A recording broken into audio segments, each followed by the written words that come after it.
I love cooking and I love teaching people how to cook. I've been doing both for 30 years. To cook well, it helps if you love and value food, as that's where it all starts.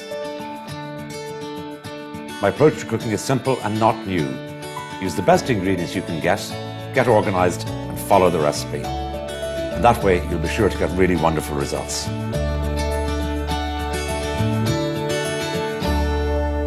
Cooking a risotto demands your full attention. You can't be half-hearted about it. If you want to achieve a perfect result, you need to watch it, stir it, mollycoddle it, taste it and taste again to bring it to the stage where the rice is cooked to the perfect al dente texture, while being cloaked in a creamy consistency, still slightly pourable. Don't let my introduction to this dish as a demanding affair put you off, because with an organized approach, you can easily achieve a really excellent result at home. So when you're making your risotto, just get organized and have everything measured out before you start, and then you can have a clean run at it. That will make it much easier and more successful. So I've melted my butter there, it's just foaming, as you can hear. Add in my shallots, nice and finely chopped, and I want to soften those. So I'm going to allow those to sort of sweat gently, uncovered in this case, for a few minutes before I put in the rice, because I want to soften out the flavor. The rice is what we're after, and the flavor of the delicious risotto rice. So this is the rice. I'm using arborio rice, short grain, as you can see, quite starchy.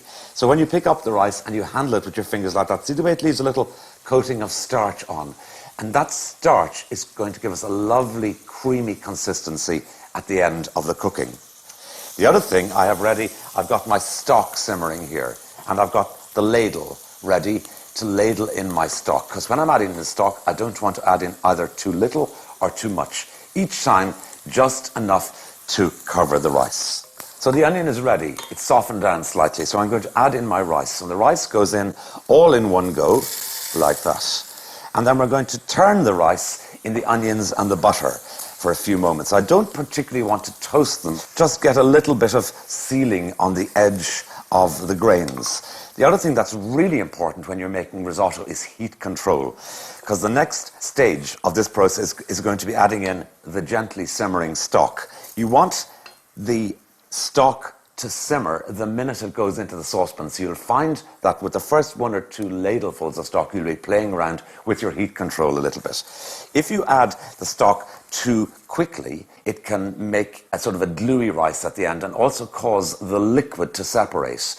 When you're serving risotto, there should be no separate liquid from the rice. They should be all amalgamated together in a lovely, creamy consistency. Okay, lovely. Now, I'm going to start to add in the stock. So just enough to cover the rice, so a little bit more than a ladle there. You can see the way the rice has simmered, and fortune is on my side today because it's simmering just beautifully. So not volcanic, also not doing nothing, so that's perfect. And at this stage you're looking at the pan and you're thinking, well, that's going to take ages, I can go and have a cup of coffee or something. You can't. It's amazing how quickly the rice absorbs the stock. I'm using chicken stock, really flavoursome, delicious. So this is a really, really nutritious dish, and it's very important you don't let it boil dry. So get your next increment of stock in immediately. Okay, see the way it starts to bubble up, and it's just barely covering the rice. So in restaurants, they'll cook the rice 3/4 of the way. So they'll take it off the heat and spread it out flat when it still has quite a good bite in it. But they will have taken 15 minutes of the cooking out of the equation. I reckon risotto, it's about a 20-minute job, really.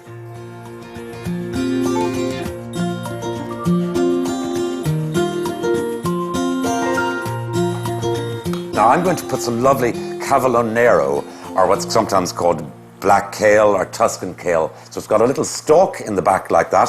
So I'm going to just remove that stalk. And while I'm watching my rice, I can cook this in some boiling salted water that I've on here. Green vegetable, remember, so no lid on the saucepan. Now this could be ordinary curly kale. It could be the humble dark green Savoy cabbage. It's absolutely fantastic in a risotto. I'm going to cook that until it's nice and tender. Meanwhile, I need to keep stirring. So you can see it starting to plump up there. So it's lost its translucent appearance and it's become more pearl-like in colour.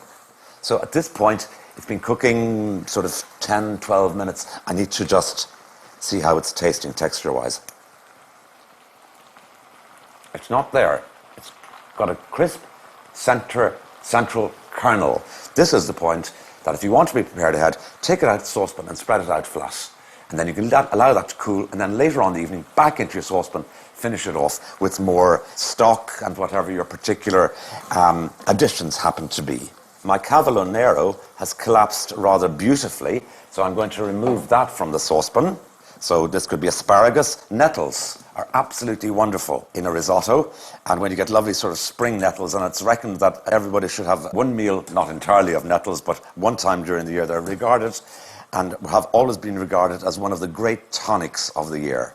So spread that out there like that. Look how beautiful that colour is. It's a sort of a brooding green rather than a pea green. The other thing to say is as you go forward and as you get closer to the rice being cooked, you'll add slightly smaller increments of stock in. Now, another little taste. We're very close. You need to get yourself organised. So have your butter ready for finishing, have your Parmesan cheese ready, and in our case, a green vegetable. You don't have to put any vegetable in at all. Okay, I know that that's cooked to my liking, not soft and flabby, and no hard, nutty kernel in the middle. So pull it off the heat. Add in my kale. Let's pull that through. You could have chopped them up a little bit if you want, but this kale is so tender. I'm ready to finish off the risotto by adding in the butter, which it really loves. I may even add a few more little spoonfuls of stock. You have to sort of react to each batch or each particular time you make risotto. This is a tad dry, I'd say. I'm going to add in a fraction more stock, a bit of this, a bit of that. So it's starting to look like a single sort of lovely creamy mixture. One little taste. Good. Parmesan cheese. For that lovely enrichment. Stir it well. See the way suddenly it's become a creamy consistency. So you have to keep the fate right up until the very last minute, and then you need to serve it immediately. So everybody sitting at the table, ready to go. I like to serve the risotto in a wide bowl, and I like it to come to the table really lovely and hot. So if I shake the bowl like that, see the way that's sort of soft, slightly soft, almost kind of porridgey consistency. Very last thing, just a little grating of Parmesan over the top, just as a seasoning. And I don't mind if it spatters out over the edge of the bowl. It looks sort of rather beautiful like that.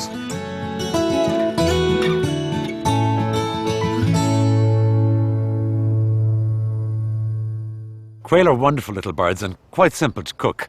Their flavour is sweet and slightly more pronounced than chicken. The quail and the bacon here are placed hot over the dressed leaves. So what we're making is a warm salad. We have different flavours, textures and temperatures, all happening at the same time. If you are serving this dish as a main course, some hungry diners will require 2 quail to satisfy them. So know your audience, shop and cook accordingly. I'm going to start by preparing the quail. And these beautiful little birds, these are Irish reared quail, so watch out for ones that are being reared in Ireland. And I always think when you see a quail, or a quail's egg for that matter, it sort of tells you there's a party going on. They're a special ingredient. So what I like to do with the quail is cut off the little bit of the neck just there, if that's still on. It may not be on all of them.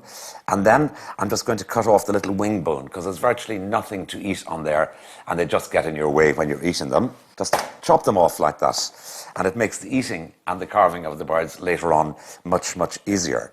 So I'm roasting 4 quail, 1 per person. This could be a main course. I mean, there's a nice little bit of flesh on them. I love to put a little drizzle of honey on the quail, not too much. You don't want to over-sweeten them. And use honey as local to wherever you live, bearing in mind that the honey that's made in towns and cities is as good as the honey that's made in the countryside. So everybody should be able to have some local honey. And what happens when these go into the oven, when the heat hits the birds, is the honey runs off. So you need to baste the birds during the cooking. It's really, really important, and it really adds layers and layers of flavour. Then, the herb that I like to use here with the honey is thyme. Thyme and honey is fantastic. So a few little sprinkle of thyme like that, and then of course some salt and pepper. And you very, very simply roast these. Small quail will roast in about 20 minutes. If they're bigger, they can take up to 40 minutes to roast. So a little salt and pepper, I'm using a little coarse sea salt because we'll taste the coarseness of that on the surface of the birds. Black pepper. Now, if you can't get quail or you decide to do the salad and quail isn't easily or readily available, I would replace the quail with a chicken breast with the skin still on and do exactly as I've done here.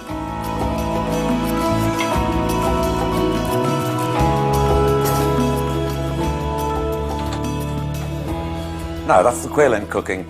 So I'm going to make a hazelnut oil dressing here. The hazelnut and the grapes works really brilliantly together. And whenever you're making a dressing or a vinaigrette, take out your measuring spoon. So I'm using 2 tablespoons of hazelnut oil.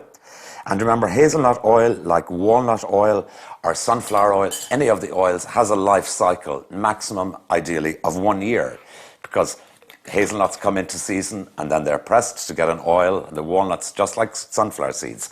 So try and have one from the year that is in season. And then diluting the flavor slightly of the hazelnut oil with some sunflower oil. You could use grapeseed oil here as well if you wanted, but just measuring accurately so that the balance of the 2 oils in this case with the vinegar, I'm using white wine vinegar, is really, really good. So the dressing is neither too oily nor too sharp. Sometimes I do 3 parts oil to 1 part vinegar. Here you see I'm doing 4 parts oil. I think it gives a good balance for this particular salad. A little pinch of mustard for more flavor, and also just to help the dressing ingredients to emulsify. Pinch of salt and a pinch of pepper.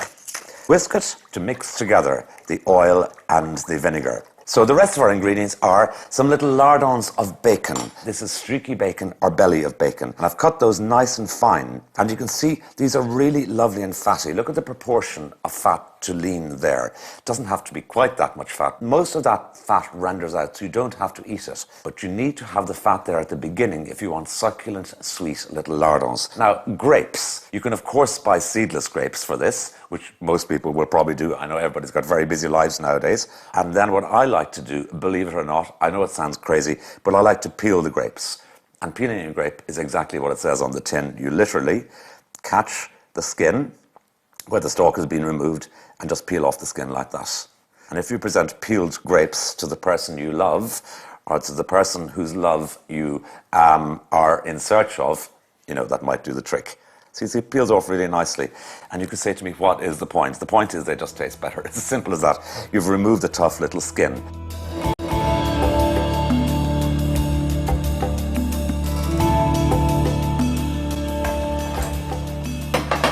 Right, that's the quail. They look beautiful, sort of caramelized, plenty of color on them. It's exactly the way I like them, looking sort of slightly sticky. We're pretty much ready to assemble. So, first thing I'm going to do now is just cook my lardons. And we know there's plenty of fat on those, so I'm going to just put a tiny little bit of olive oil in the pan preheated, and pop these in.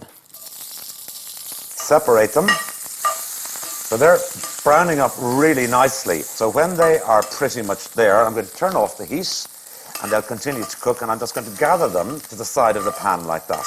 They'll just sort of sizzle away there gently while I am carving, believe it or not, the quail. Now, you don't have to carve the quail. You can absolutely serve them whole, and I sometimes do. And it is the simplest thing in the world to do. So I use a small little knife, my flexible filleting knife, and an ordinary little kitchen fork, and then just cut between the leg and the breast, like that, and just push it out. And you see it separates, and that's the ball and socket. Don't grind your knife through. Find the little space where the knife slips down between the ball and socket. And then the breasts, I cut off whole. So just put your knife in where you can feel the breastbone, and then just cut down beside it, keeping your knife in against the carcass. And just cut off the breast in one gorgeous, juicy, succulent piece like that. I would definitely keep the carcasses for stock. So if I wasn't going to make stock out of them today, just like making a chicken stock, I put them in the freezer for another day. Finally, we're going to toss our salad leaves. So our hazelnut oil dressing, you could have replaced the hazelnut oil in the recipe with walnut oil. It'd be very good here because I will go with grapes, as would olive oil, a good extra virgin olive oil. So pour your dressing onto your leaves, slightly less than you think you need. I think I need all of this, but just to be on the safe side, I'm just keeping a little bit back like that. And then a big bowl always for tossing salad leaves. run your fingers through them to encourage the dressing to just coat the leaves. So it shouldn't feel heavy or cloggy. They should sit up as pertly as they did before you put the dressing on. Then per person, a nice handful of leaves. You can divide the quail around the salad, which I think is what I'm going to do, like that. Or you could have just put the whole quail on the side of the plate. Lovely little leg, like that. It can be sort of half tucked in, hiding under a leaf, if you wish. Then some of the grapes. I like to toss the grapes in whatever little bit of dressing or whatever tiny little bit is left in the bowl. So the grapes are definitely dressed with the hazelnut oil. And a few of those, and make sure people see the grapes. It'll be terrible after all your effort if people allowed the grapes to slide down their neck without realizing all the work you'd gone to. Now back to my little lardons of bacon, which is like a fine little sort of sprinkle of salt at the last minute, if you like. Sweet, salty crispiness, and not too much, because it's a quail salad. So just about a dessert spoon per person, and then just scatter those on nice and delicately, so they don't weigh down the leaves, and that they don't hide any of your grapes, or the quail, for that matter. And then straight to the table with that. So the hot quail, hot bacon, cold, chilly, sweet grapes, vibrant leaves with the hazelnut oil dressing. The balance here is really perfect.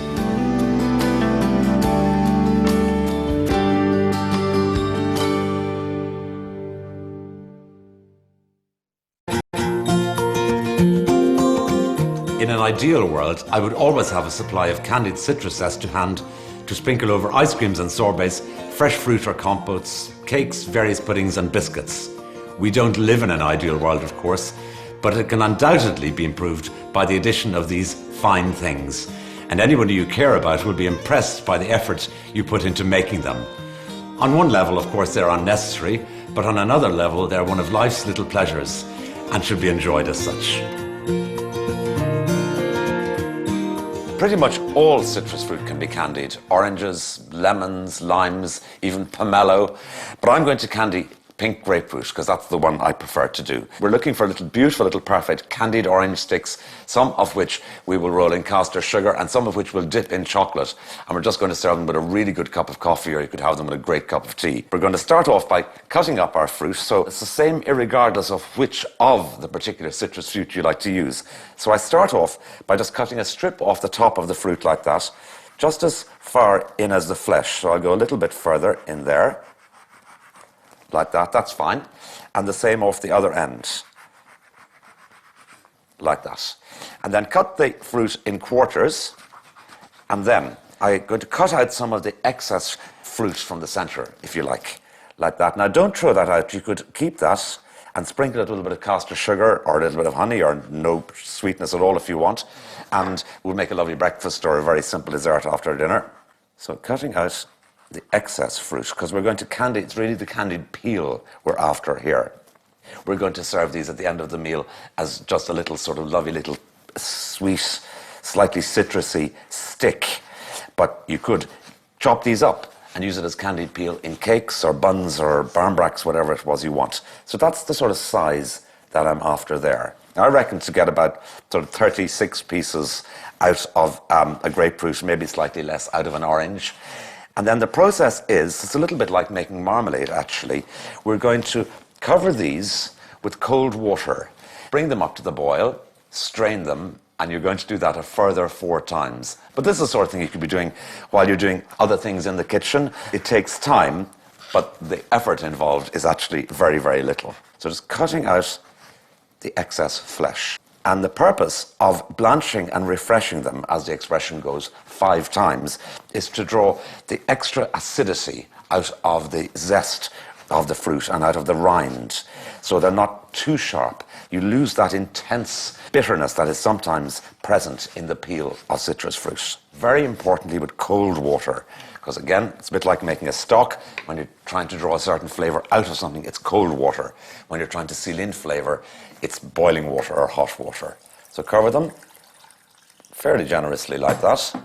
They sort of float to the surface, as you'll see, but as they start to get blanched, they actually, as you go along, sort of 3rd, 4th stage, they sort of slip down into the water. onto the heat like that, and we're going to bring them up to the boil.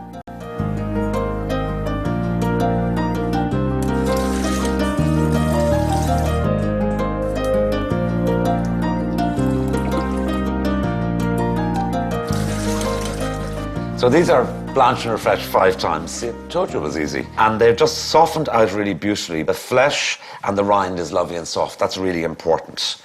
So I'm going to now, having drained them, transfer them into a saucepan with a little syrup.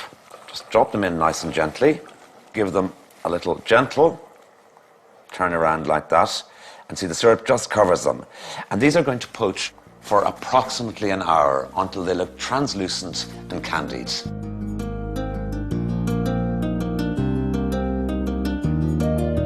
After an hour, this is what they look like. I like to drain them and to put them on a wire rack. And see the way you can see the light coming through them? They're rather beautiful looking. It's a little bit sort of like orange stained glass. So I like to put them out onto a wire rack. I find this chefy tongs is perfect for this job, but you know what? 2 forks, a fork and a spoon, tweezers, whatever. We allow them to drain for about an hour or so, or even overnight. When you've strained all of the grapefruit pieces out of the syrup, you will have some syrup left over. So I usually just let that cool, and then I use that to make a little bit of homemade lemonade. Just some sparkling water, more grapefruit juice to sharpen it up so it's not too sweet. Lots of ice, a few sprigs of mint if you have it. So that's all of those. Let the candied peels cool completely. And then what I do is I transfer them off the wire rack onto some parchment paper. And then, like this, these then just rest overnight in the cooler part of the kitchen. I wouldn't put them into the fridge at this stage, just a cooler part of the kitchen. They don't dry off completely, but they become less syrupy looking. So one at a time, dip them in the caster sugar, gently roll them like that. And then I let these dry. You could serve them straight away, but if you have time, allow them just to dry for a further hour. There's a certain relaxing nature to repetition when you're dipping something in chocolate or dipping something in caster sugar, almost like a little yoga thing. People may, of course, disagree with me completely. Now, I've got a little bit of chocolate melted here because chocolate is fantastic on these as well. So I've got 62% chocolate, which I've melted just nice and gently. And then just dip in. You can half dip if you want to. So you have half grapefruit and half chocolate. And then down onto the parchments. So literally for this, just using your fingers. And obviously they need to get cold and to set.